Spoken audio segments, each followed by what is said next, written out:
जो होता है अच्छे के लिए होता है। एक समय की बात है, एक गांव में एक किसान रहता था।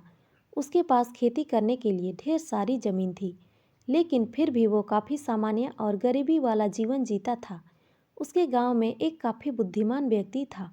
वो किसान उस व्यक्ति के पास जाता है और उससे कहता है कि मेरे पास ज़मीन तो ढेर सारी है, लेकिन फिर भी मैं गरीबी की वजह से परेशान हूँ।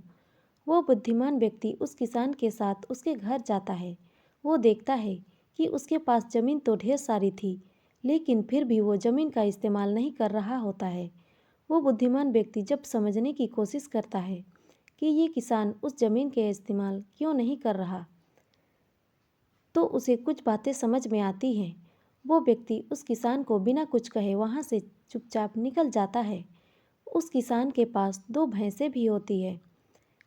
कुछ दिन बाद वो बुद्धिमान आदमी उस किसान के दोनों भैंसों को चुरा लेता है और वो गांव छोड़कर चला जाता है। इस चोरी से उस किसान को बहुत दुख होता है। कुछ साल बाद जब वो बुद्धिमान व्यक्ति उस गांव में वापस आता है, तो देखता है कि वो किसान अब गांव का सबसे धनवान आदमी बन चुका होता है। परंतु सवाल यह है कि उस किसान के साथ ऐसा क्या हुआ जो वो कुछ ही सालों में गरीबी से गांव का सबसे धनवान आदमी बन गया।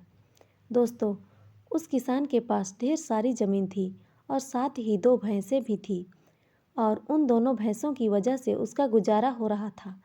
यानी वो भैंसों का दूध बेचकर अपना घर चलाता था। लेकिन जब उस बुद्धिमान व्यक्ति ने उसकी दोनों भैंसों को चुरा लिया, तब उस किसान के पास खेती करने के अलावा दूसरा कोई भी रास्ता नहीं बचा था। तब उसने अपनी ज़मीन पर बड़ी मेहनत और लगन से खेती करना शुरू किया और कुछ ही दिनों में वह अपने गांव का सबसे अमीर व्यक्ति बन गया।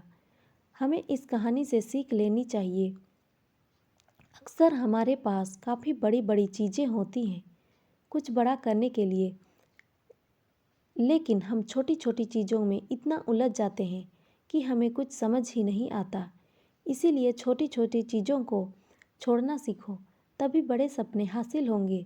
दोस्तों, हमें उम्मीद है आपको ये कहानी अच्छी लगी होगी, तो लाइक, शेयर और सब्सक्राइब ज़रूर करें। धन्यवाद।